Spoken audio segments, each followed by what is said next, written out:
Over the last several decades, the frontier of American development has moved outward once again, beyond streetcar suburbs and post-war subdivisions, into a new landscape built on formerly rural land. Today we're talking about Exurbia, the low-density communities that exist on the outer edge of major metropolitan areas. Roughly 30 million Americans now live in exurbs like Prosper, Texas, and Alpharetta, Georgia. On this week's episode, we'll explain what distinguishes exurbs from traditional American suburbs and explore why these communities have become fertile ground for right-wing extremism.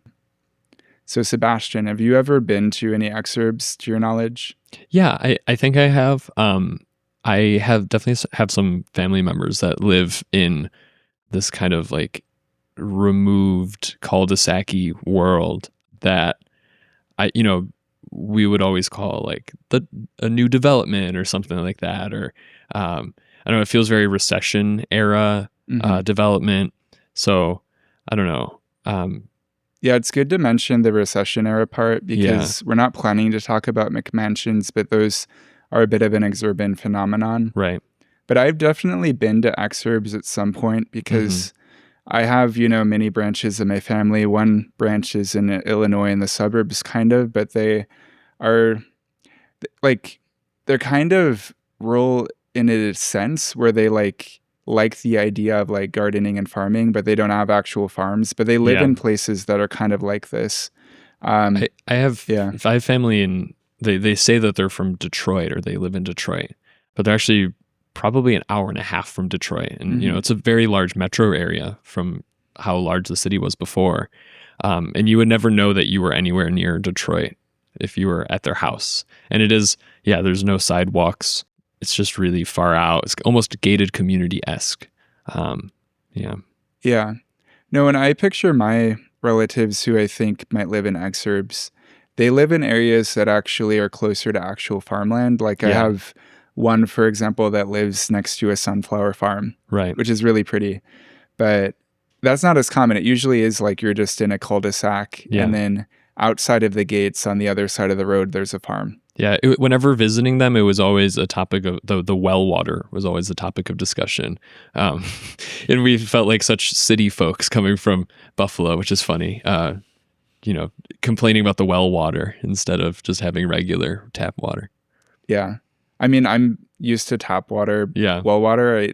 I'm always like, why do people drink this? Right. No, I don't think that they do drink it, but it was always weird, like taking a shower. It felt different. Yeah. Definitely made it feel more rural, even though there were big houses all around. Yeah. So this week's episode, I wanted to do it kind of as a follow-up to streetcar suburbs because there are interesting parallels between like streetcar suburbs and exurbs in that they're both the oldest and newest suburbs, and then they're also the most liberal and conservative, respectively. So this week's episode is going to attempt to further explain how the suburban built environment influences the American political landscape. Yeah.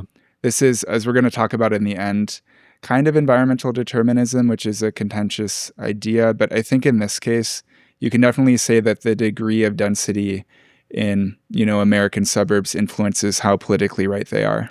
For sure. Yeah. Yeah. But exurbs themselves, so a bit of history, which it isn't actually super easy to find history on exurbs because it's not like this was some government initiative to build exurbs. It was individual private developers who started in the late 90s or the mid 90s to develop new communities on the edge of existing suburbs that had lower densities than had historically been built up in suburbs. And these bordered farmland, and they could offer, lower property taxes because all the infrastructure was new. This is something you'll hear about in strong towns where it's like suburbs are, for the first wave of home buyers, the cheapest. And then because, they're a lower density development pattern, the cost of maintenance is so much higher, for the next generation because all the homes are more spread out than what you'd see in a city. But the first, initially it's cheaper. Yeah. And then there are other, there are real financial benefits initially to relocating to an exurb, but the primary motivation, at least culturally, seems to be a desire for a greater degree of social isolation. Yeah. I didn't dive too deep into this for my research this week. Yeah. Because it felt like a little bit of a snowball effect, but like Florida and the problems that Florida is having with getting, sometimes you can buy a house or a plot of land and insurance won't even cover your land because it's too risky to live there now, with flooding and all the canals that they've built up. But 30 years ago when they started building all these subdivisions, it was so cheap, low taxes, and, just like the idea of freedom that comes along with Florida. But now it's like really risky to actually live there. That's a good point. Yeah, Exurbia has been growing a lot. I mean, if you want to try to figure out if a place is an exurb, you have to do often some pretty thorough statistical analysis where it's like, are like 20% of people commuting to the urban center? Like it's pretty exacting, but like shorthand for trying to figure out is partially just like, did this place boom in population in the 2000s, like, or 2010s or 1990s? Like that's how you kind of figure it out. Yeah, and we'll go over that too, like the way that exurbian as it's defined, or like maybe how it applies to a exact place, is kind of always shifting and growing outwards. And maybe in 30 years, current exurbs are not considered exurbs anymore. Yeah, because exurbia marks the transition between suburbs and the countryside. Yeah. And that transition's always shifting as the edges of the metro area get built up. Right. Yeah. So to start out, we can talk about, how do exurbs kind of differ from like standard American suburbs, what their common characteristics are. There are 6 sort of characteristics I want to talk about. The first 3 are essentially just the characteristics of suburbs, but a little bit more extreme. The first one being just distance from the city center. It's a lot further. Yeah. Sometimes exurbs can be up to like 60 miles from the city center, which just feels so crazy to me. Like you said, there's some statistics that show that about an average of 20% of exurbanites, that's what I guess I'm going to call them, exurbanites. Yeah, no, that's what they're called, okay. Exurbanites. Exurbanites, they commute to work within an urbanized area. And I don't know, to me, there's just a lot of traffic for the greater community because they're often or usually completely not connected by transit. And then also just a lot of time spent in a car. I couldn't imagine driving up to 120 miles a day just to go to work. Yeah, I mean, probably not that many people are doing 120 a day. Sure, but up to, if that's the upper threshold, that someone out there is doing that, it's wild to me. Yeah. I mean, another way that the exurbs, they have a greater degree of car dependence is that exurbs almost never have sidewalks. There's this one article I read for this week, The Surprising Politics of Sidewalks. They quote an academic who said, "There is this perception that if we have sidewalks, we're going to bring people who do not belong to our neighborhoods." That's the big reason why exurbs don't have sidewalks. And I've actually met someone, I had a friend who lived in the suburbs who moved to Scotland kind of recently. But he'd mentioned that there was a town neighboring his where they had sidewalks and they ripped them out because there was some sort of apartment building built in the town next door. And so they were like, what if people start walking into our community? Right. And I think I touched on that a little bit last episode when we were talking about Oak Park, where I'm like, wow, there's sidewalks everywhere. And I guess that sounds ridiculous to say about a first ring suburb, but it really is not uncommon for all these places to just have ditches on the side of their roads. And another reason that they have that, not just political reasons or, antisocial reasons, is also for just, when the land is getting developed and everything is being subdivided by, address, people don't want to add a sidewalk to the front of their house because they are losing land and they want to hold on to as much land as possible. And I think it's not uncommon to see in these parts of America to have a couple houses with sidewalks in front of them, and the sidewalks just end on either side because the people next door didn't want to add sidewalks. Yeah, no, I mean it could definitely be partially because they just do want as much private land as possible. Yeah, but I also think it's misanthropy. It took me a while, thinking about this topic this week to come to that term, because it really is just a general sort of hatred or fear of humanity that sort of radiates out of exurbia that we'll touch on later. Yeah. But that's part of all of suburbia and maybe why urbanists can come to hate suburban life. But exurbia is just really just pushing the boundaries of that concept and that feeling. Yeah. I mean, they're choosing to live in Exurbia often because they want to avoid taxes, because they don't want to fund municipal services like a public school or a local library. And that is coming from this sense of like, I don't like society and I don't want to pay for it. Right. But okay, the third sort of general suburban quality that's more pronounced in Exurbia, lower population densities. They want these larger, more spread out homes because of that appeal of social isolation. There's this book, Exurbia Now by David Masciotra. We're going to mention it a few times. He's kind of the only person to really analyze the exurbs from a cultural angle. Most like articles I found on the exurbs, they were typically like very, very dry, just sort of analyzing it from the angle of like how many are there, who lives there. But he was the only one I found that like really tried to figure out like how the exurbs operate culturally. But he said on the social isolation, they're desolate. Their planners typically embrace sprawl, promising social isolation to residents, with the buffer of suburbs further separating them from Chicago or Detroit or Denver. Yeah. And, Masciotra, he, I didn't read his book, but I did read a few articles that he wrote, and I listened to an interview that he was in. And just, he really dives really deep into this topic, and I think we'll be referencing him a lot throughout this episode. Yeah. The level of density just really makes me think about how massive these places are in terms of landmass. The Brookings Institute in 2006, so this is pretty early on in exurbs, said that roughly 6% of metro areas live in the exurbs. And when you're talking about, these huge lot sizes, for 6% of the metro area to live in this exurb, it is already taking up a ton of space. And then, in the last 20 years, these have, blossomed and bloomed to an even greater degree. Yeah, now it's, I believe, like 8% of all Americans live in exurbs. Yeah. So it's from 2006, it's grown significantly. Yeah. And then, okay, now we're going to talk about the things that make exurbs very different from standard suburbs. The first one being that they have a semi-rural character. Them bordering rural areas, that's what makes them different. And like culturally, they're in this in-between space between suburban and rural, but culturally they lean a lot more towards rural, in that they embrace big pickup trucks, guns, hunting, conservatism to a greater degree than suburbanites typically do. Yeah. There's something about this idea that's always kind of bugged me. And I think I've always just placed it on suburbs specifically before this week. And now I'm realizing that my hatred is actually towards exurbs, where, you can live in a rural place. A lot of people do, and especially not in America. And to live in this very harsh, kind of brutal world and, claim to be rural is kind of, it's like LARPing in some way. And I think a lot of truly rural people would find it silly.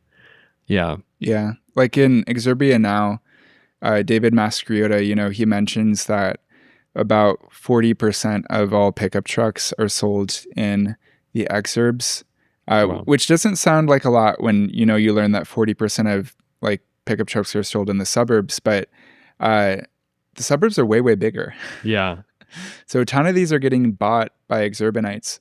And then, he breaks down the numbers of like how many people actually use their flatbed trucks and how only 30% ever go off-road in a given year and how they're just really underutilized. Yeah. I mean, as we're about to get to next, a lot of like exurbanites, they own small businesses and are tradesmen. The small businesses that they own are very often in the trades, but they're not even like using their own flatbed trucks usually for that purpose. Yeah. It's kind of a trope of like construction guy that has a pickup truck and just pulls up to the construction site in his pickup truck just to like look like a construction guy. Just to look blue collar. Yeah.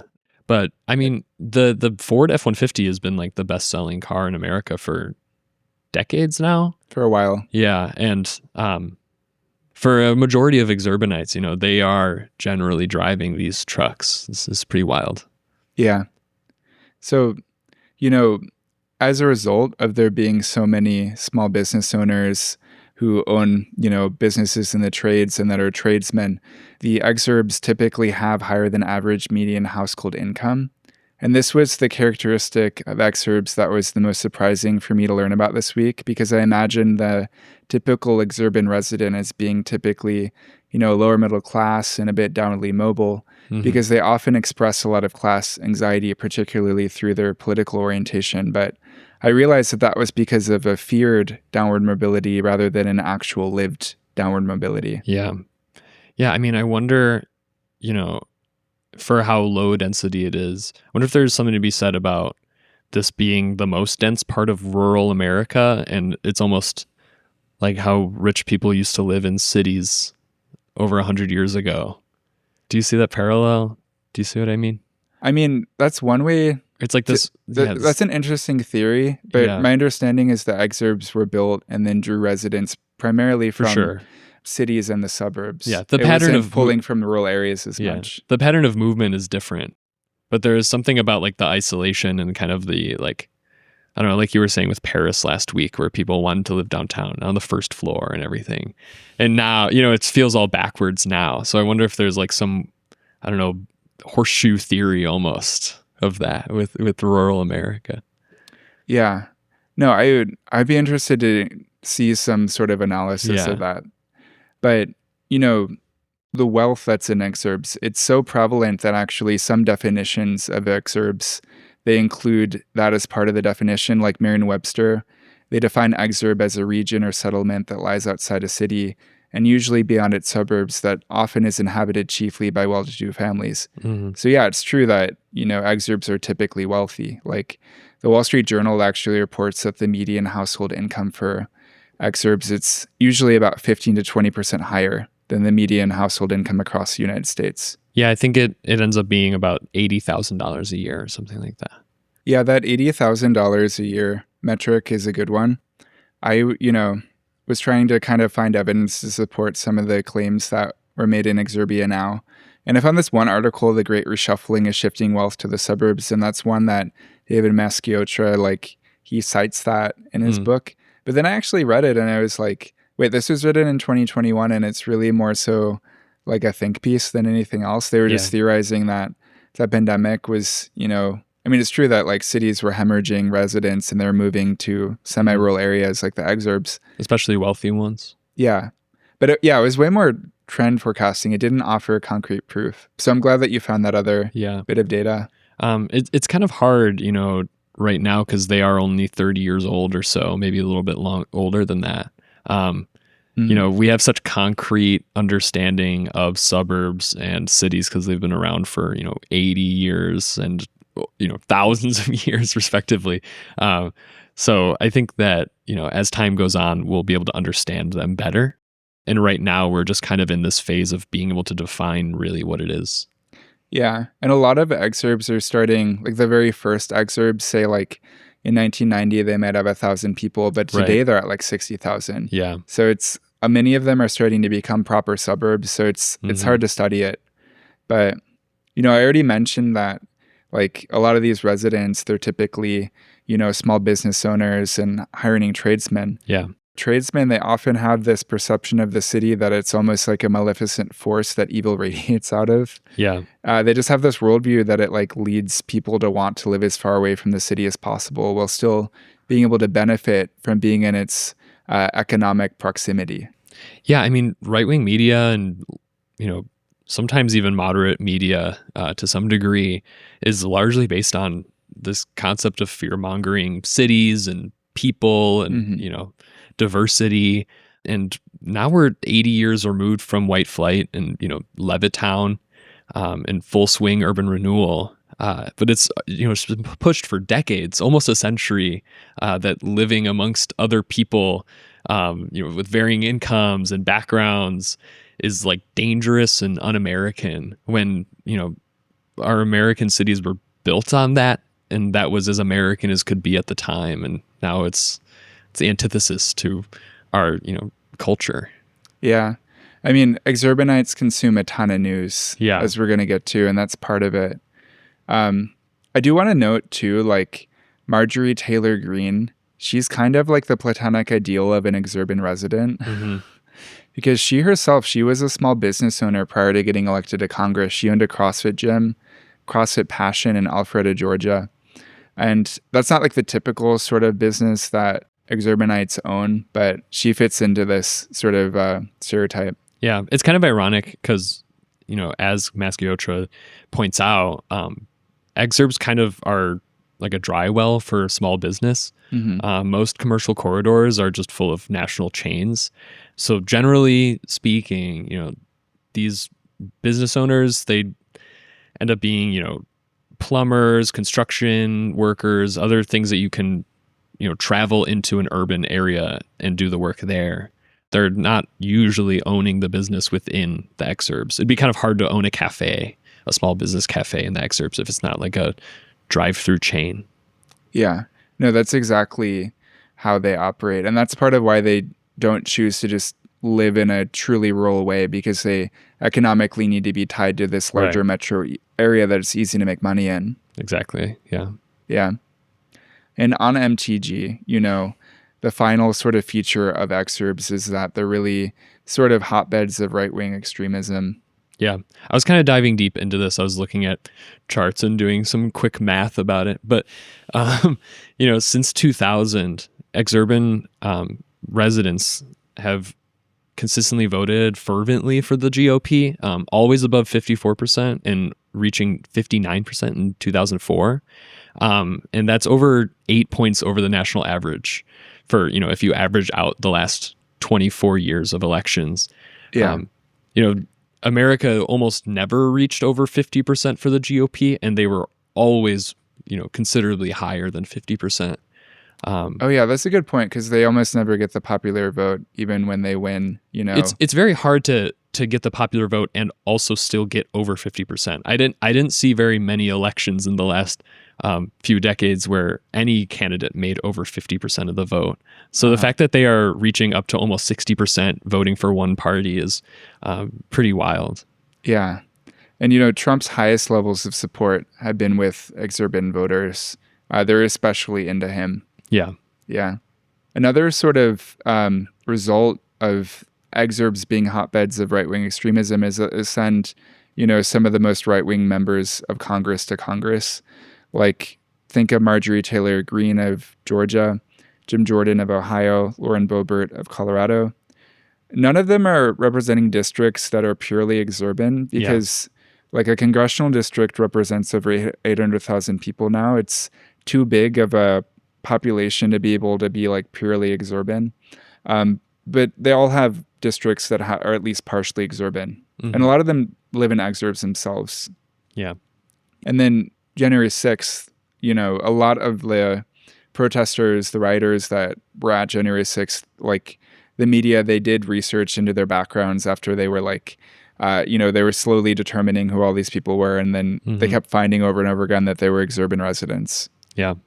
So why exactly is Exurbia so conservative? It's partially because white flight in many ways never ended, where like, yes, in the 1950s and 60s, people were fleeing cities because they didn't like the diversity. They were racist. They wanted to get away. But that never really ended, because the suburbs, the inner ring suburbs, second ring, third ring, those progressively become diverse too as time has gone on. And so people who want to live in largely white only communities like exurbs, they've continued to move out and engage in white flight.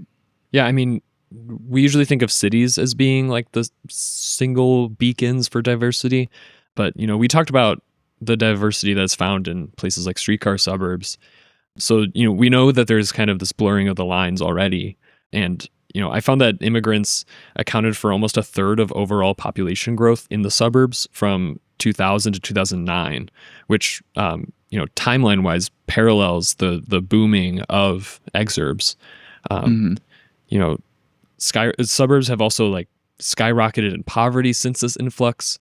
It makes sense when you're watching, these people are watching their communities change in this way in the last, 30 years, that they are running away from it just like they did, 100 years ago. Yeah. So that's a big reason why, Exurbia is more conservative on average. Another is megachurches. Yeah. So Masciotra kind of really goes pretty deep into this. And, exurbs were kind of the birthplace of megachurches. They provided the space and the cheap land that was needed to develop these, huge structures. Yeah, and those megachurches, they made people want to live in closer proximity to them. That was part of the reason that people started to move to the exurbs, because they would go to the churches first, and then they'd be like, oh, why don't I live closer to the church? Right, which, is natural and makes sense. But, once you're living in the exurb, there's, very little interaction with the local government. And, that in combination with like the level of devotion that exurbanites have, megachurches serve as a major gathering place for, ideas, community, public service. Masciotra mentioned daycare, Yeah, a lot of megachurches will have coffee shops. Did you know that? No, I didn't know that. Yeah, it's actually an effective way to like get young people to go to church. But yeah, they'll have a coffee shop inside of the megachurch, and that operates literally as a third place. Yeah, and in theory, I'm not completely against churches being a third place. Mm-hmm. It's pretty understood that with the deepened secularity of the United States, we really have this pretty serious problem with having third spaces, and the access to them. But the real issue is the content that is being shared at these churches. Yeah. Masciotra states in this interview with Sam Cedar, at best, they preach the prosperity gospel. At worst, they become citadels of Christian theocratic nationalism. And I think that is just a very concise, perfect way of putting it. Yeah. Have you ever watched The Righteous Gemstones? I've not seen that now. Oh, it's pretty fantastic. It's like Succession, but about a megachurch, and it's like more funny instead of just being so stressful and serious like Succession. It's really, really great. And it shows it very realistically what the content is of the churches and how they're run like a business. But then it just adds the silliness of like family drama and stuff behind it. It's like hard to take the characters seriously, but it is like a serious issue with, with how they're run. Yeah. But, there was an Atlantic article called How Politics Poisoned the Evangelical Church by Tim Alberta. And he visits, this Floodgate church in Brighton, Michigan. And he states, when I first walked into the sanctuary at Floodgate, I didn't see a cross, but I did see American flags, lots of them. Yeah. I mean, I was wondering if that might be because that particular Christian sect leaned more iconoclastic, because there are some branches of Protestantism where inside of the church, they have little to no decoration. Sure. So I wasn't sure if it was just that, but I think, little decoration and few images of Christ is one thing to have in a church, but being covered in American flags is another. And he kind of, when he kind of goes into like, the deeper politics of these churches, and he talks to a former pastor, and the pastor kind of talks about how a lot of pastors in these megachurches are being pressured to talk about politics throughout their sermons. And if you're a moderate pastor at a megachurch, you'll be like called a Marxist. You have to relate God to Trump, and you have to call the Democratic Party evil as a part of church, which is just really crazy. Yeah, not to call people's lives crazy, but it's unhealthy, I think. Yeah, I'm Catholic, but one of the things I think I've noticed about Protestantism that makes different Protestant sects, successful is that they often find new ways of sort of bringing religion into the present day.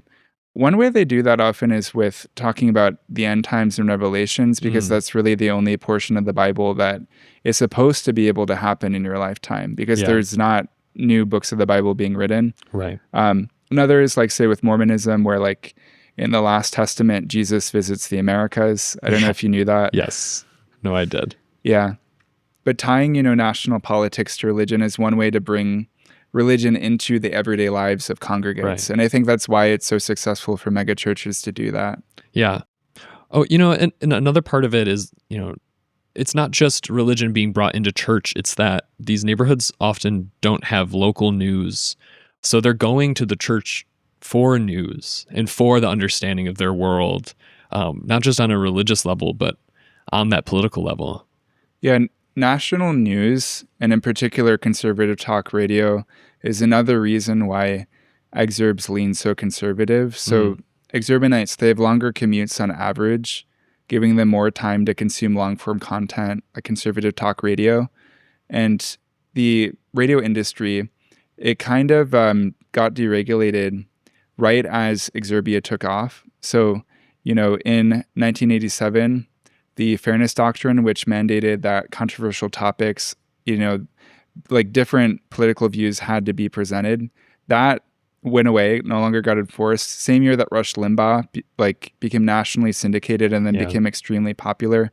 And so then figures like Rush Limbaugh and Sean Hannity, they started to dominate the airwaves. And then that's what made, exurbanites start to become so conservative. And then according to David Masciotra, exurbanites, they love to consume national news because provincial newspapers, radio stations, or community access television broadcasts rarely, if ever, exist in Exurbia. The empty media landscape allows for this real scenario of Tucker Carlson, Joe Rogan, or Alex Jones acting as the equivalent of the local news anchor. So this is really why. Yeah. Do you have any experience with conservative radio? Have you ever listened to it? No, my dad always liked NPR. My dad is very liberal. I mean, of this list, the only one I've sometimes listened to is Joe Rogan if he has a guest I like. Okay. Yeah. Yeah. That's interesting. Yeah. I mean, people think Joe Rogan is extremely conservative, but he had, Bernie Sanders on several times. He's much more politically complex than people give him credit for. Yeah. I think that's a topic for another episode.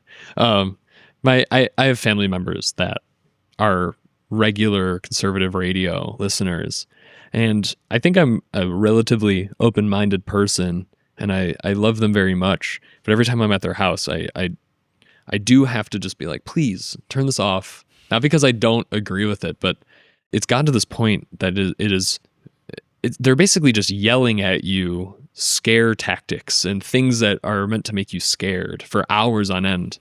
And even if you're just passively listening to it, it's not good for you, I don't think. Not good for your mind. Yeah, mainstream news in general is kind of brain rot.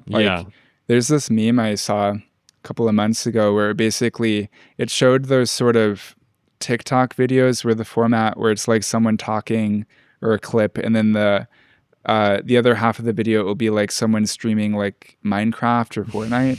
And it's like the text of the meme, it read basically like mainstream news and this sort of brain rot like aggregation. It's similar where like visually it's trying to overstimulate you so that you can pay attention to the thing you're supposed to. There's all like the tickers going on, like every corner of the screen is covered in something. Yeah, it's just brain rot. Yeah. But now I want to talk about, the exurbs of Chicago. I was thinking, we would include a section in the episode on the exurbs of Chicago to give, our audience, many of which do live in Chicago, a frame of reference of like where exurbs are, what they're like. But very few have any name recognition. Like some of the exurbs in Chicago are like, say, Yorkville, Pingree Grove, Huntley, Manhattan, and Manuka. These are places I'd never heard before this week, and I think most people in Chicago or Chicagoland will have never heard of them. It's often more useful to talk about exurbs on the county level. Exurbanites themselves, they often identify themselves on the county level too. Like one clue, if you're trying to determine if someone is exurban or not, if you ask them where they live and they name a county, that's often a really big clue because the level of government that people identify with, say city, county, state, or the federal government even, it's often reflective of how rural or urban they are. Right. Yeah, there's a map by CMAP that's really interesting. It shows exurbs and suburbs and the like city limits all color coded. And one thing that stuck out to me on that map was that the exurbs in the north and northwest were much further from the city center than the south. And I wonder if it's because of, transit access reaches so much further north than it does in the south. Yeah. And they have to just be further than like the average transit user, even transit commuter on Metro or whatever. Yeah, I mean, I think the reason why on that map there are so many northwestern or like exurbs on the northwest side of the Chicagoland area, that's probably because the North Shore and the northern suburbs are amongst the most affluent in the state. And so like if you own a small business and you're trying to service the North Shore, like the North Shore is able to support a larger number of small businesses just because the people there are so wealthy. So I think that might be why. Yeah. I mean, as all Chicagoans know, it's always a tale of two cities, and you could probably, like the map of America, it's always the same map. I feel like probably the map of Chicago is often always the same map as well. Yeah.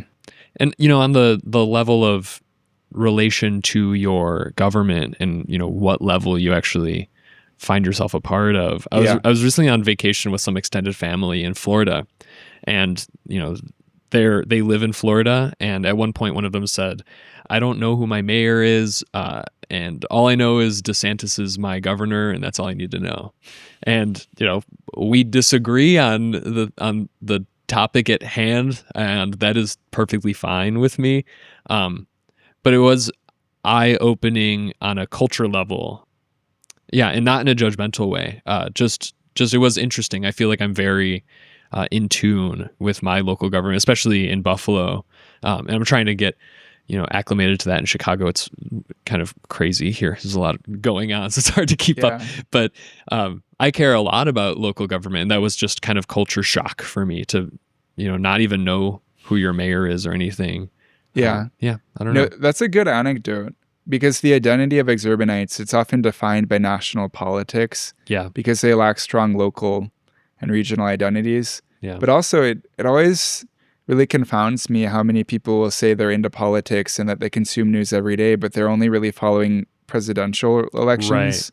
Even Senate races, they just are completely apathetic towards. And I'm like, how? Like, if you're this into politics, like, one race shouldn't be enough for you. Right. One race that obviously means a lot because we're seeing how it means a lot right now, but there's so much more that you can do on a small scale at your local government. Like, in a lot of ways, it means more. Yeah. And another thing that stuck out with my conversations with them about government was, or about just kind of their lifestyle in Florida, was that they seemed grossly unsatisfied with their exurban lifestyle. They're mad that they don't have any nature to go hiking or bike riding in. There's no fun things near their house. But the idea of moving to an urban place, even like a suburban place, was kind of daunting. And they were like really shocked that I moved to Chicago. And yeah, they were like, no, we would never go there or whatever. But then they're also like, you know, our neighborhood, which was exurban, is just like so boring and nothing to do. And there's not even nature near us. Which I found just kind of funny. I don't know. Yeah, no, I mean, I think exurbanites, ideally, if they could, would like to live off the grid. They like to live in the countryside. But unless you're a farmer, it's really hard to have a stream of income that can support that. Right. Yeah, they definitely expressed that kind of sentiment, like wanting to have like a compound. They're having like the family compound kind of what's the word? Aspiration. Yeah, aspiration. Yeah. Yeah. And next, I want to talk about the exurbs of Texas a bit. So in last week's episode, you know, I mentioned that Los Angeles is in many ways the streetcar suburb capital of America. And I think Texas is the exurb capital of America, in large part because Texas's population has nearly doubled since 1990, meaning half the state experienced its period of growth when the default development pattern was exurban. And, you know, there are other states that have boomed a lot since the 1990s, one being Florida, but Florida has far fewer exurban counties. The only ones they really have are in the Panhandle. And I tried to think about why, you know, Texas has so many exurban counties, whereas Florida doesn't. And I think it's just because Florida is almost 5 times smaller than Texas, just meaning it has a higher overall population density. And then, like, there are just less rural areas for the suburbs to border. There's less interstitial space. Right. But yeah, Texas is exurban just because it's so big. It's the second biggest state in the country. Yeah. And, you know, many Texas exurbs, they top the list of not just like the fastest growing exurbs, but just the fastest growing places in the entire U.S. Some of them include like Georgetown, Texas, Leander, Kyle, Fulshire, and Salina. And actually, I matched with someone who lives in Kyle, Texas on a dating app this week. What did he think about it? Well, I was asking him about it, and I was just like, oh, what's it like to live in an exurb? And he's like, well, it doesn't feel like an exurb, And he's like, maybe like 25 years ago when this town only had 2,000 people, it was an exurb, but now there's 60,000 people here. And I was like, fair, that's fair. Yeah. And I was like, why do you live there? And apparently it's because he has roommates who wanted to live in Kyle, Texas, because it's centrally located. But yeah, many of the things he said about it kind of lined up, where I was like, oh yeah, like you don't know anyone who lives in your community, really. You're not there for any particular reason. It's just to, like have a big house and stay inside. Yeah. Something just popped in my head about that is like understanding and acknowledging that your whole neighborhood or even like town is only 25 years old. It's got to feel weird. I'm very used to walking around a place that has history, that has so much history, and like knowing that all the houses have been built like probably almost within your lifetime. It probably has to feel very different, not just on scale, but yeah. There's so many people that think new means good, though. Yeah. That's the average, I would say. My girlfriend will always, like whenever I'm like, ugh, I hate that suburban house or whatever, she'll always say, yeah, but aren't they like the best houses to watch TV in? They could have a sleepover in. Right. No, it's a great point, Yeah. I mean, a lot of Americans buy into suburban lifestyles and exurban lifestyles just because the domestic sphere is so great. It's not about, walking to the corner store and spending time in a third place and going for a stroll. It's really about going home to your family and spending time with them. No, yeah. And this is coming from a girl who lived like right on the edge of downtown Buffalo, like where she grew up there. So she's definitely a city kid, but I think she has a point that there's like a certain level of comfort that comes along with living in these houses. Yeah, I mean, for me growing up in Chicago, I had my dad's side, all of these relatives in the suburbs, including an aunt in Naperville. And Naperville, before this week, I thought that was an exurb. It's far too urban. It's considered more so an edge city. Do you know that term? Yeah, I think I can parse through. Yeah. So exurban people, often they don't even go to the city for like, services. They'll go to what's called an edge city. Yeah. One in Chicago is Naperville. It's like when you list the name of the Chicago metro area, it's like Chicago, Naperville, Aurora, Elgin, or it's like something like that. But Naperville is second because it's the second biggest. And so they'll go there. But anyway, growing up, I had this aunt in Naperville and I loved going to her house and like having sleepovers. And I thought the suburbs were like so fascinating because it's like you can have fun there to a certain degree. Yeah. In the house. In the house. Yeah. All of the fun is within the house. Yeah, it's true. Which is fine for some people. I don't know. But yeah. And I don't know. I feel like I've been overly opinionated in the last few episodes. And because we're talking about American politics. I know it's very politics driven, and I don't usually want to be like that on this show. But I also don't want to say that like my opinions are the official opinion of Silent Generation. I just like it for the discussion's sake. But Texas suburbs. I use Texas suburbs as an argument against Ezra Klein and Derek Thompson's abundance movement a lot whenever it comes up. Yeah. Because Klein argues that deregulation would allow cities to build affordable green housing faster at a similar rate to Texas, because Texas, or I think it's Houston, has dropped zoning, so they've been building the most housing in America. But a lot of this housing that is being built in Texas is suburban and exurban, and that just wouldn't work in northern cities, like older cities that he's trying to apply that logic to. I don't think that New York City is looking for more suburban and exurban housing. That wouldn't fix the housing problem and the environmental problem that's going on with the housing shortage in major American cities. Yeah, the problem is that infill housing is extremely difficult to build. Yeah. So that's when, it's more incremental, where there's just a house or an empty lot that you're going to build something new on. And that's like incredibly difficult because of like NIMBYs and zoning. Yeah. But I used to have the opinion that like I would look at all of the growth that was happening in the Sun Belt and think like, why are people moving there? And I would disparage the Sun Belt because, it has a bad development pattern and I don't like the suburbs. But I can't hate them because it's not like they're winning this competition because we're not competing, because we're not making it easy to build in the big, most desirable cities in the country. Like Texas, they've added 2.5 million homes since 2010. Yeah. Because that's kind of like these places in the Sun Belt, that's the only places you're able to build. It's a matter of the market. Yeah. And I do think that like if like cities in the Northeast and the Midwest, if we did like loosen zoning and we deregulated housing a bit, that we'd have more development here. Yeah. Yeah.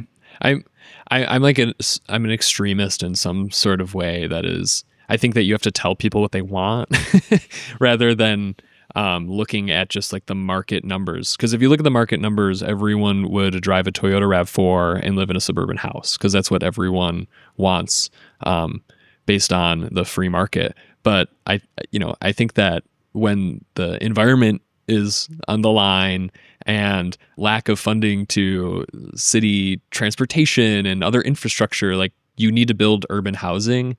And I think you just have to like at some point force that urbanized housing to be built. Like the missing middle situation that's happening in Chicago right now. I think Chicago is doing a good job getting these city owned lots to be built in an urban way that, restores the urban fabric of a lot of neighborhoods that have been kind of decimated from urban renewal. Yeah, but it's been reported in the last year that rents are rising here faster than anywhere else. And then, urbanists have pointed to data that shows we're underbuilding compared to other major cities. And that's like why our rent is rising faster than anywhere else. I mean, hopefully, the missing middle kind of project is only a couple years old, I think, or, really taking off in the last couple of years. So hopefully maybe we'll see a ripple effect. I mean, Chicago has had missing middle housing for largely all of our existence. Yeah. I mean, like we got built up to over 1 million people before zoning even existed. Yeah. I think we have a bit of a difference in terms of what we think about zoning and development. I strongly believe that like deregulation results in great cities, because Chicago itself, almost all of it was built up prior to zoning, and like all of these great neighborhoods that people want to live in today were built by like the private housing market. Yeah. Yeah. I mean, post-fire though, that was early American zoning. So most of what we know is based on like the first, foundations of what American zoning would become. The earliest zoning in Chicago is really just to get, industrial, to relegate factories to industrial areas. But no, I mean, we'd have to do more research in order to really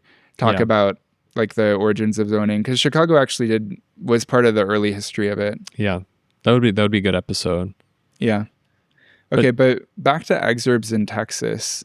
I want to talk about Prosper, Texas. I haven't found an image for this week's episode artwork, but it might be Prosper, because if you look at images of it online, it has exactly what I envision as like an exurban aesthetic, where like there's this one image where like you just see like how these housing developments in Prosper directly border the countryside, and like there's this another one that shows like what is like a very old main street just facing these really big grain silos. Like it's this mixture of like different development patterns that doesn't visually make sense. Yeah.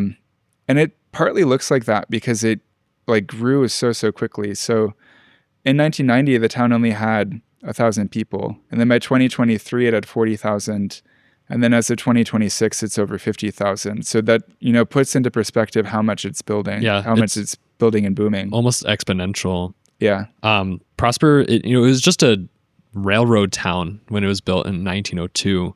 And the Depression was, super hard on this population. It dropped to an all-time low of 271. But, after the explosion of Dallas and Collin counties, it just spurred this immense development in the area because of its proximity to major cities. I saw this blog post on texasescapes.com, and the writer is related to early settlers of the town. And at one point they say, "Fortunately, the center of Prosper has remained unchanged from my childhood as the growth has been mainly towards the expressway," which I find funny because like we are the complete opposite of that, where, you know, the downtown is these 1-story, very low rise, old town, you know, old Southwest town looking main street. Yeah. Very little business going on, very little industry going on. Mm-hmm. And they're like, man, thank God our downtown is intact, because everyone's living far away. It's perfect. And Prosper does not have a rail stop anymore, or at least a passenger rail. So it is, you know, the center of it kind of parallels other Texan cities of being just this donut of, you know, there's not really anything going on in the center and everyone lives on the outside. There's just like an ultra extreme low rise version of that. Yeah.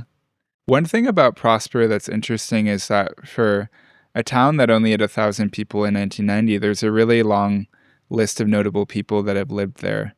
A lot of them are in sports, you know, NFL players, MLB players, NASCAR drivers, Olympians. But Prosper is also home to Pat Fallon. He's the U.S. representative for Texas's 4th Congressional District. He's a Republican, but he's not part of the House Freedom Caucus, meaning he's not like, you know, a right-wing extremist. But yeah, it made me realize why like exurbs are sort of overrepresented in Congress or exurban values. It's partly because exurbs tend to be wealthier on average, and then Congress people tend to be wealthier on average. So they're choosing to live in exurbs like Pat Fallon is. Yeah. Yeah. Yeah. It makes me think of in Buffalo, the football stadium is like way out, probably 10 miles from the city. And then the hockey arena is in the center of downtown. And the hockey players all live in downtown, and they're like some of the few residents of downtown Buffalo. Yeah. And you'll see them out in bars and stuff on random nights. And all the football players live very far from the city, near the stadium, even further from the city than the stadium sometimes. And I can understand like wanting the kind of, you know, being away from everyone else, the privacy that goes along with that. But it is, you know, I saw that dichotomy kind of right in front of me growing up. Yeah, I think a lot of the athletes that live in Prosper are retired. But yeah, it's interesting like seeing that, okay, it's not only like wealthy small business owners or like hiring tradesmen, but like famous people are living in places like this too. Yeah. Which is kind of, I didn't expect that either. I know. Just, you just think of like New York City and seeing famous people on the street in New York City, but yeah, there's a whole class of famous people living in the kind of in the middle of nowhere. Yeah. So thinking about Prosper and other, you know, exurbs that have boomed, like say Kyle or Alpharetta, Georgia, like, do you think these places should be considered suburbs after, or like at what point? Because definitely after some certain point, the growth that defines them eventually phases them out of existence. Like, I don't know. What do you think? I think there has to be some sort of metric that goes along with where they are commuting and how they are commuting, because suburbs are still very reliant on the city. And there's obviously a lot of, commerce that goes on locally within a suburb, but I would say that probably a higher percentage than exurban residents are commuting into the city on a regular basis for work or whatever, or for just kind of any commercial reason. There has to be some sort of threshold that is made between the actual like lives of the people there, because I don't think that a town becoming 60,000 people automatically means it's a suburb instead of an exurb. Even though that, it is transitional, the pattern of life, I think, is a big part of exurbs. Yeah, the development pattern, it's still going to retain it to some degree. They're kind of going to, like, exurbs will kind of remain exurbs in this way that streetcar suburbs have remained streetcar suburbs, even though, like, streetcar suburbs no longer really have their streetcars and exurbs no longer border rural area in the same degree. But yeah, this sort of, like, really spread out development pattern that's still going to have that. And I think that, these communities will retain a certain local creed, like say, Oak Park, Illinois, and a lot of streetcar suburbs are extremely liberal. I think these places might remain exurban as just like the culture, or not remain exurban, conservative as part of the culture. Yeah, that's a good point. Yeah. So I want to try to answer the question too, like why exactly are exurbs growing so much? I think part of it is because there are no local NIMBYs in the area. You know, exurbs are remote enough that development won't be blocked by local governments or NIMBY community activists. And growth is happening there because it's practically the only place that you can build in the United States today easily. Yeah. And they're not NIMBYs because they love things being built next to their houses. They're probably not NIMBYs because their section or subdivision was built before they moved there, and then any new development that's going on is another subdivision, near them that they aren't even coming in contact with because their lives are based on being at their house, going in their car, going to work, going in their car, going home. Yeah. I was more so thinking that the rural communities that these new developments border, like they're just like a few farms maybe, right. And then like they don't have enough political power or manpower to really advocate for this housing development to get blocked, so then it goes through. Yeah. That's the way I was thinking of it. But I have like, in my many like YouTube videos I've watched on development in the Sun Belt, I've seen like when a place is growing in this way, where it's like booming in this very suburban way, people are excited about it and they actually want it. It's really different. Yeah. That's interesting. There was a subdivision that was built near my grandparents' house when I was a kid. And I feel like whenever we would talk about it, it was always in a almost derogatory way. Negative way, yeah. Yeah, because what they live in, the suburb that they live in is kind of like Sears home era suburb. So then for like this vast amount of just like nature that was next to them just to be turned into like these giant near McMansions, they were always like, ugh, like they, it felt like they were punching down a little bit in that way, but they're probably more wealthy than anyone living in the Sears homes. Yeah. And also it had been, at least several decades before that new housing development got built. Yeah. But yeah, I mean, if you like move into a new home built in 2005 and then down the street, there's like housing going up, I think it's a little, I don't know, you're a little bit more open to it at first, right? Because you're at least aware like, oh, I just moved into a new home. Okay. Right. This place is like booming. I say that all the time when urbanists will say that, oh, people hate the suburbs, and people, it's like, no, they don't. Thousands of people, choose to live in a suburb every year by moving there. People like living in the suburbs. Yeah. I do think that there's a Strong Towns affiliated podcast called Upzoned. I listened to an episode for this week that was basically like, why are millennials moving to the exurbs? And it is often because they don't have a choice. Like people who are like 20, 30, 40 that love walkable neighborhoods and want to stay in cities, they just can't afford it. Yeah. And they kind of have to move even when they don't want to. Yeah. Yeah, that wasn't meant to be an overgeneralization, but I do think a large percentage of people that live in the suburbs like it. I don't know. I think they do too. But this also makes me think of when we were talking about the parallels between exurbs and streetcar suburbs, because they were kind of both brought up for the same reasons. There was like little to no zoning or regulations stopping the type of development. And there's just an uptick in desire to move to the outer edges of the metro area. The only difference is that 100 years ago, the edges of the metro area were much closer than they are now. And the way that we were building in America was very different based on how we were getting around. So, in the past, we were just building what we would consider very charming neighborhoods now. And now the development pattern is just different. Yeah. I mean, that's a good point. I do think that on paper, streetcar suburbs and exurbs still kind of offer similar benefits. Cheaper land, more space, access to nature, peace and quiet. Yeah. But yeah, the lived experience is just so different. Yeah. And then one other thing that's contributing to exurbs growing so much is the phenomenon of Zoom towns. It's the portmanteau, of Zoom and Boomtown. And more people are post-pandemic were choosing to live in exurbs than ever before, including like white-collar workers that really would have never considered them before.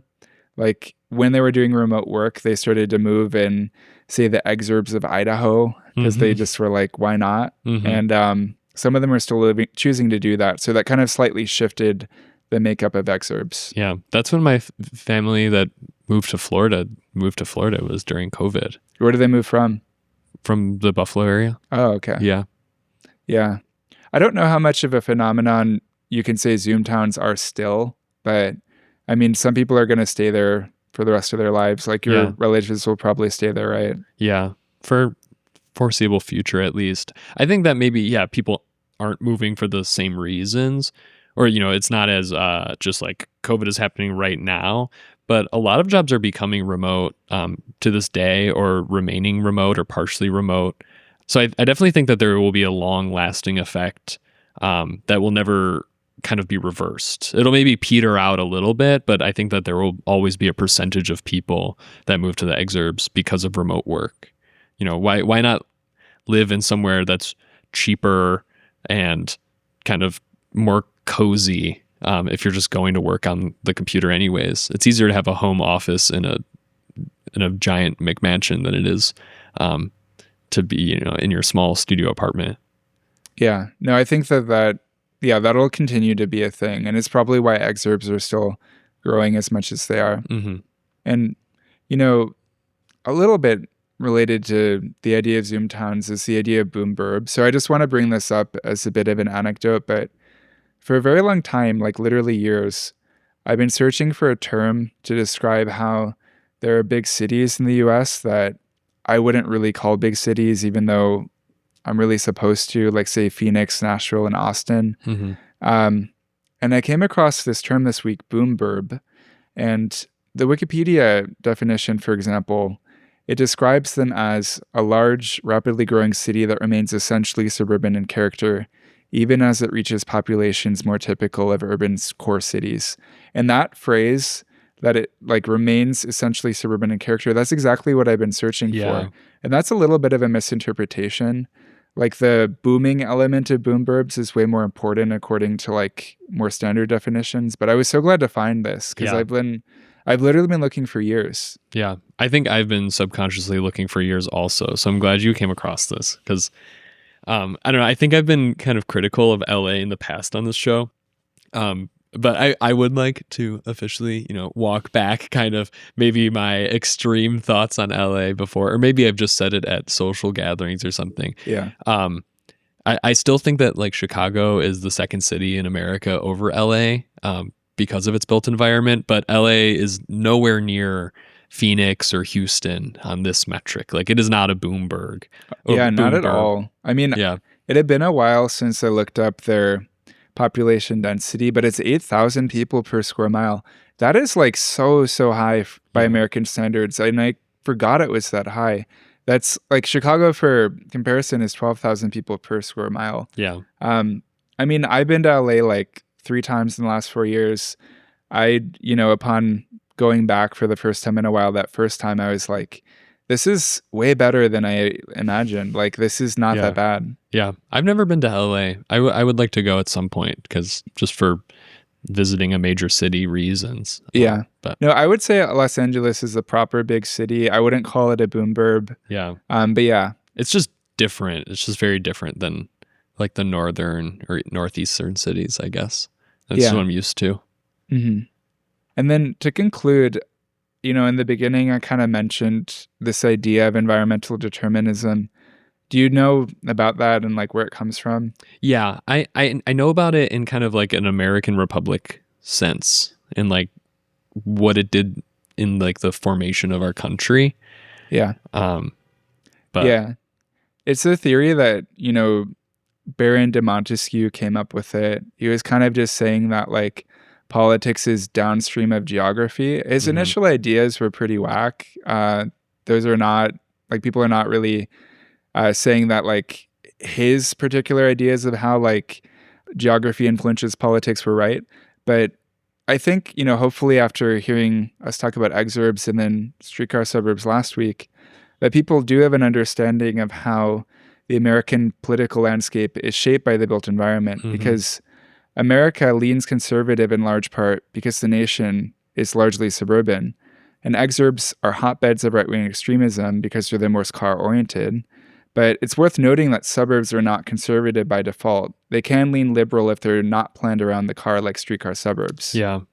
Yeah, I mean, one thing that I found fascinating when I was looking into him for this episode, it's congruent to my understanding of the founding of the United States, is that he was not religious and in a traditional sense, and he was against materialism. But like on the other hand, environmental determinism has resulted in, you know, this northern hemisphere supremacy, the African slave trade, and just, you know, the formation of colonies like America and Australia. So it's just kind of funny the way that, you know, maybe his beliefs were not the greatest when we look back, but there were parts of it that, you know, you could misconstrue it to do these terrible things, like anywhere from the slave trade to building suburbs. Yeah. No, it's one of those like terms that like initially extremely problematic, but then once it's refined, it has a lot of like usefulness in the present day. Like say the whole field of anthropology initially was just like this tool of colonialism. Yeah. That whole field is like now the research they do, it like leads to greater cultural appreciation. Right. It's about the preservation of culture. So yeah, I mean, depending on how you use ideas, I mean, in this case with American suburbs, again, I just want to say like this is an example of environmental determinism actually being useful. Right. Yeah. And that's the thing about being just like a philosopher in general. I think that being a thinker is very important for society, but we shouldn't base like huge decisions off of like a philosophical theory. I think we should think things out a little bit more as a society. Yeah. And then did you just want to wrap up with any other final thoughts? Yeah. And a big thing, and we touched on it a little bit, is just climate change. The Brookings Institute, I brought them up earlier. They had this article that was talking about climate reform and having some sort of climate action plan. And, you know, they were talking about how nearly every major US city has adopted some sort of climate action plan, but it should be time for suburbs and exurbs now. 75% of Americans live in suburbs and exurbs. So, you know, it shouldn't be just up to the cities when they are the more environmentally friendly place to live to come up with these plans.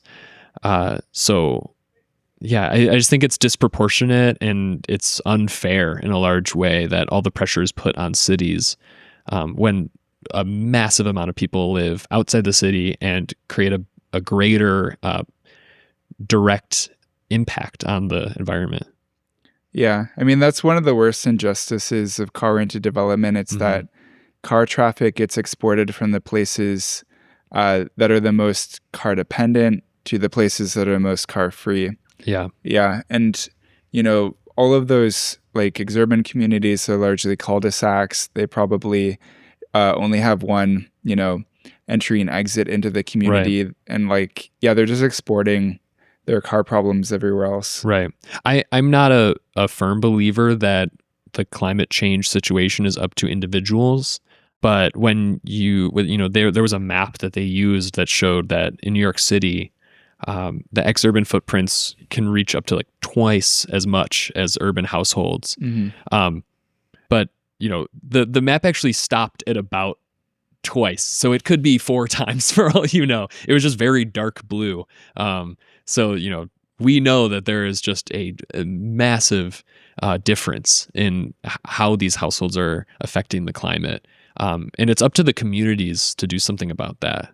It's not just up to, you know, you can't get rid of your car if you live in these neighborhoods. So there has to be some sort of plan by the local government to do that. Yeah. I mean, like ideally, we would just make infill housing development easier in existing cities. Until then, I don't think, it's going to be hard to build new communities that are walkable or anything like that. Yeah, I'm not looking for exurban communities to become walkable. Just more, yeah, like you said, growing the urban places that we have and making it easier for people to live there. Because then the millennials that don't want to live in the exurbs, they wouldn't have to be forced out there. They could still live in the city. Yeah, Chicago could probably, gain 1 million households if we infilled every empty lot. Yeah. I wish we would. Me too. But yeah, thanks for listening this week. If any listeners, if you have any cultural observations about exurbs, feel free to let us know on Discord or leave a comment. Because other than David Masciotra, there haven't been many people who've analyzed them culturally. So we'd love to hear what you have to say. Yeah. Thank you. Thank you. Bye, everyone. Bye.